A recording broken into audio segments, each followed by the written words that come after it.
Welcome back to Purposeful Courtship. My name is Shaterika, and today we're going to be talking about setting boundaries. Fun stuff.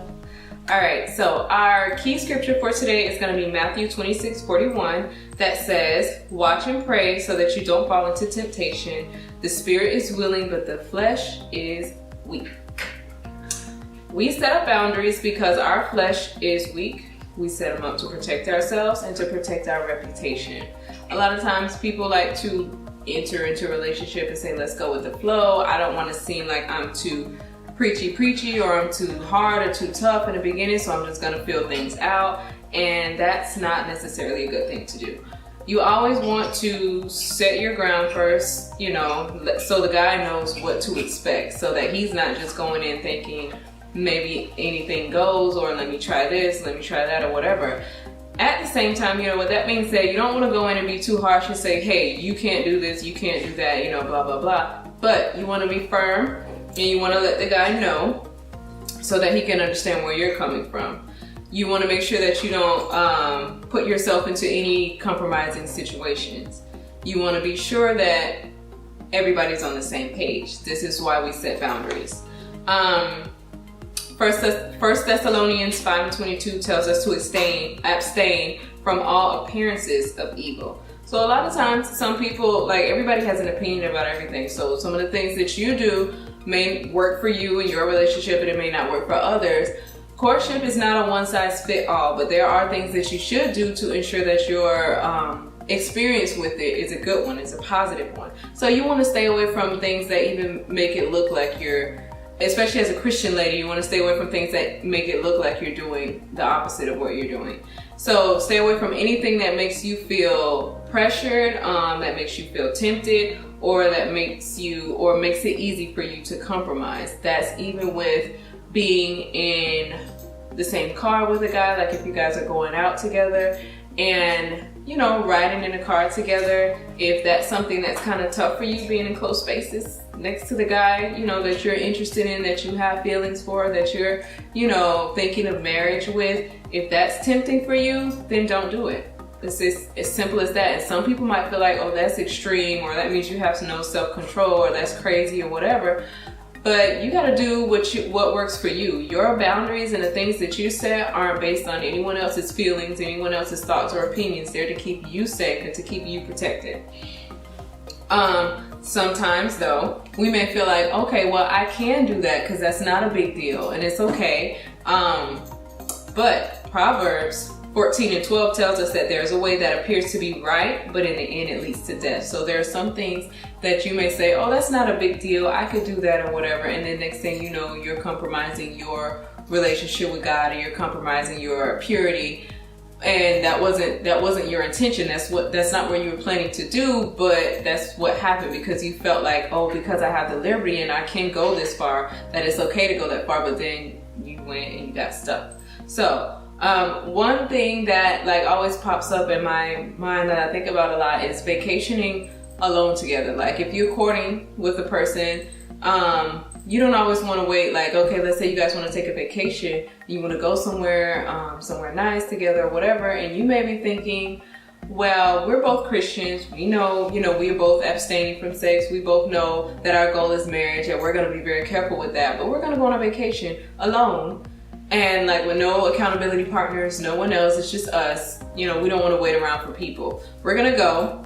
We're going to get a hotel room. The hotel room has 2 beds. And, we're going to sleep in separate beds. I'm going to wear long PJs so I don't, excite him. He's going to wear long PJs. So, we're not even thinking about that. But then next thing you know, it's like, well, we're watching a movie together, so we're just going to sit on the bed together because there's no chairs in there. It's a hotel room or whatever. So we're going to sit on the bed together, and then one thing leads to another, and then, both of y'all sitting there looking crazy now after you went too far. And it's like that wasn't our plan. That's not what we meant to do. But you felt that it was okay because you both knew what you were expecting from the other. But I'm telling you, once you get alone and, those feelings and those emotions come up, you start feeling like, okay, I can just go just a little bit further, just a little bit further, just a little bit further. And then next thing you know, you've gone too far and your relationship is compromised. So you don't want to do that. You want to have boundaries set. They're there to protect you, to protect the other person, and to protect the relationship.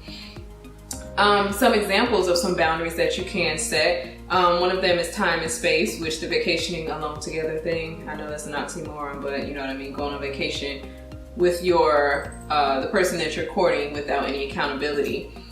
That is one that you might want to set that boundary. Like, we're not going to go out of state or out of city or whatever by ourselves. We're going to always have accountability partners with us.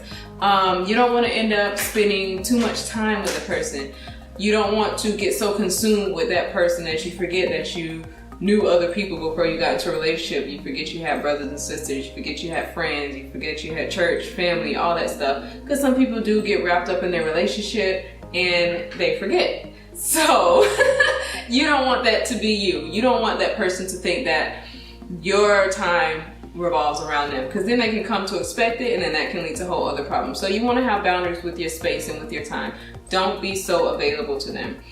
And that's not about playing games or anything like that, but that's to protect you. Because what happens if you spend most of your time with this person, most of your days, most of your nights, most of your phone time, all this with this person, and then when you guys break up, then it's kind of like you have to, or if you guys break up, not when, excuse me, if you break up, then it's kind of like you have to reinvent your days. Like, now what am I gonna do? Because this person used to fill up so much of my time. It's like I kind of rejected everything else. Now I have to recreate my life without this person. I have to draw my life around, you know, taking this person out, and that's going to be a lot harder to do. You don't want to have to do that. So have some boundaries with your space and your time for as far as how much time you're going to spend with that person.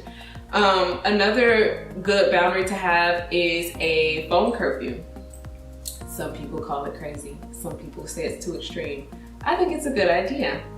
Because I was recently enlightened on what some would call sensual hours. And it's funny because, you know, some people feel like, yeah, it's too extreme, like y'all doing too much. If you can't, you know, talk on the phone with a person after this time, like that's ridiculous, blah, blah, blah. Again, your boundaries are not centered around anyone else's opinions, anyone else's thoughts, or to make anyone else feel comfortable. They're for you, to protect you. So, having a phone curfew, if you say, okay, after 8:30, 9 o'clock or whatever, we're not gonna talk on the phone anymore. Because, you know, honestly, when the hour gets late, we all know what happens to voices. Like, the later it gets, the more tired a person gets. They get deeper, the voices, like the guys' voices get deeper or whatever. And it starts to sound, you know, like real good. Like, you know, ladies like a deep voice. The woman's voice gets raspy, and some guys love a raspy voice. So, like, you know, voices change.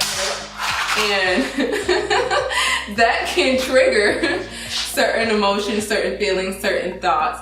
And it's real easy, you know, if you're on the phone at 12 o'clock at night or whatever, 11 o'clock, and you're like, no, we're just talking about hopes and dreams and the future and all that stuff. But it's real easy, you know, for baking a cake, talking about baking a cake, to go from baking a cake to baking a cake.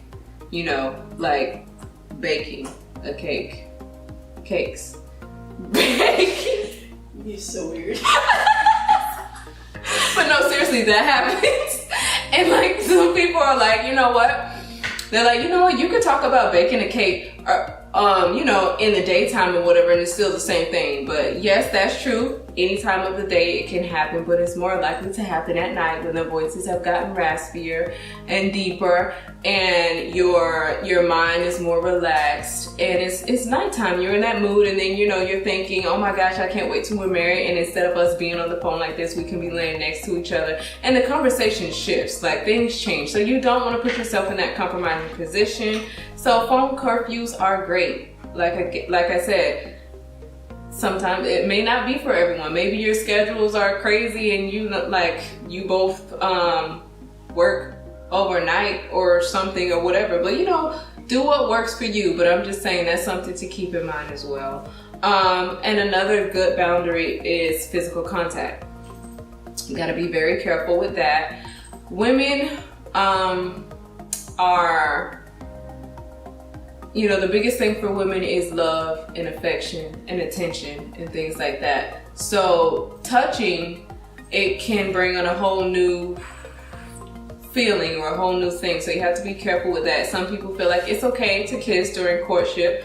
Other people say, no, we're going to save that for marriage. Kissing leads to other things, especially the more intimate or the deeper the kiss, you know, it wakes up other stuff, and you want to be careful with that as well. And even with touching, you know, some people are touchers. They're, you know, and it's nothing sexual about it, but they're like touching your arm while they're talking to you. They may put their hand on your shoulder. I mean, once you get to knees and thighs and all that stuff, then it's a little bit extreme, and, you know, back up.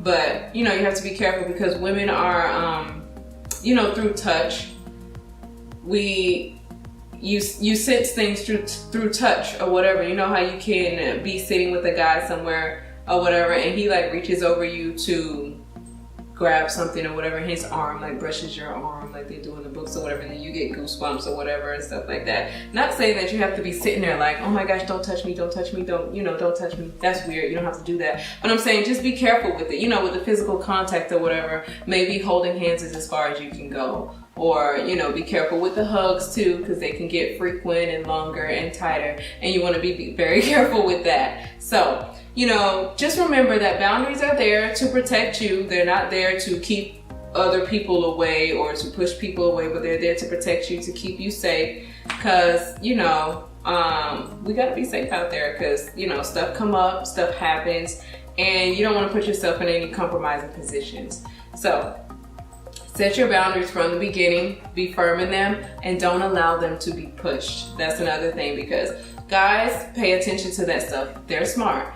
They will, and I'm not saying everybody's out to get you, because they're not, but I'm saying they pay attention. So if you say, hey, we don't talk on the phone, I don't talk on the phone, you know, with guys after 9 o'clock, don't talk on the phone with guys after 9 o'clock. It doesn't matter if you guys have been courting for 6 months already, or if you guys are engaged and, you know, he thinks it's okay to start calling you after 9 o'clock because you guys are going to be married in a few months or whatever. No, keep your boundaries where they are, because they're going to pay attention to that. Like, oh yeah, she said this, but now we're comfortable now, so I can push it a little bit. No, be firm in what you said. You don't have to be harsh, rude, or mean, but be firm in it and let them know, because that's you know, that you mean what you say. And when you say, like, you're going to follow through with it, that's there to protect you. And that also shows a level of respect that you have for yourself, and then that also shows the level of respect that you expect from him. Okay, so thank you guys for watching. Remember to subscribe, hit the bell so you can stay in the know, you know, whenever a new video or anything comes up. Leave your comments, questions below. Be sure to like it, share it, please. Thank you for watching. Have a great day.